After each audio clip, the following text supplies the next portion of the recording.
Est-ce que toi aussi t'as une pile de livres que tu t'es promis de lire mais que t'as jamais fini? Alors, si comme pour beaucoup la lecture te rebute, j'ai 4 trucs aujourd'hui qui devraient te faciliter un petit peu la vie lorsque vient l'heure de lire. Mais avant ça, j'ai un petit disclaimer pour toi. Il n'y a pas de sous-genre de lecture. Pour moi, une BD, c'est de la lecture au même titre qu'un roman, un livre de développement personnel, un essai. Bref, n'écoutez pas ceux qui disent qu'il faut absolument lire des classiques, même si vous les trouvez ennuyeux, ou qu'un livre avec des images, c'est pas pour les adultes. Lisez ce qui vous correspond. Aussi, j'en profite pour dire que je ne vais pas mentionner d'astuces comme lire des livres sur un sujet qui vous intéresse ou prévoir un temps dans sa journée pour lire, même si c'est des trucs fondamentaux que vous devriez mettre en place avant les autres astuces que je vais vous montrer aujourd'hui. La première astuce du jour, c'est les micro-habits. Ou petites habitudes en français.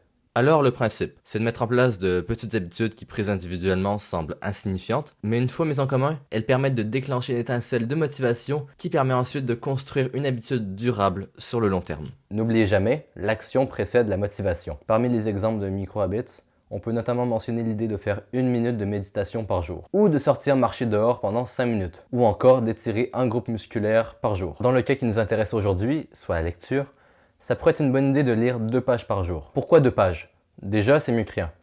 2 pages par jour pendant un an, ça représente 780 pages dans l'année, soit environ 2 à 3 livres. C'est sans doute déjà beaucoup plus que si vous lisiez 10 à 20 pages une fois de temps en temps quand l'envie vous prend. Mais surtout, même si vous avez le droit d'arrêter après 2 pages, il y a fort à parier que parfois, étant donné que vous avez déjà pris le temps de vous installer et de commencer à lire, vous allez continuer. Et c'est comme ça que vous allez lire 3, 4, 5, 10, 15 ou 20 pages. Évidemment, vous n'allez pas faire ça tous les jours. Parfois, vous allez vous arrêter après 2 pages et c'est bien correct, c'est ça votre objectif. Mais l'idée, c'est de vous forcer à lire un peu tous les jours et de voir où cela vous mène. Ma deuxième astuce pour vous aujourd'hui, c'est de mettre le livre que vous lisez en évidence. Parfois, si vous n'arrivez pas à lire, c'est pas juste un manque de volonté.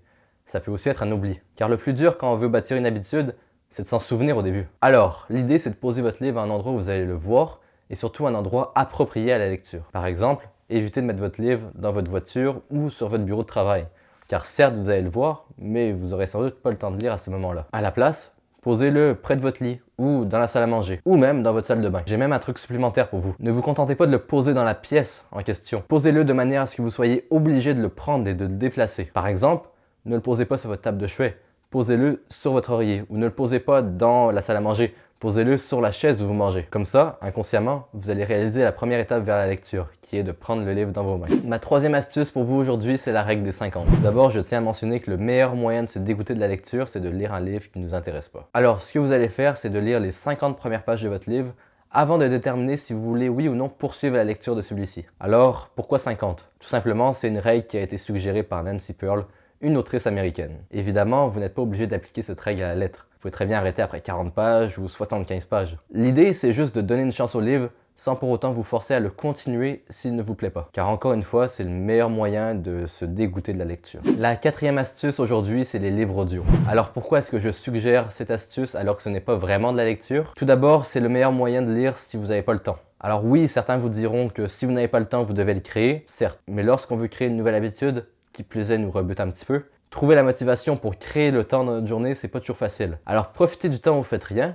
par exemple dans la voiture, dans les transports en commun, lorsque vous faites le ménage, pour écouter des livres audio. C'est aussi une très bonne astuce si vous avez du mal à rester assis, sans bouger et lire. Et surtout, il n'y a pas de honte à écouter un livre audio. Je sais que pour certains, c'est pas de la lecture, soit. Mais selon moi, le plus important, c'est le contenu du livre, pas le format. Au final, lisez un peu tous les jours.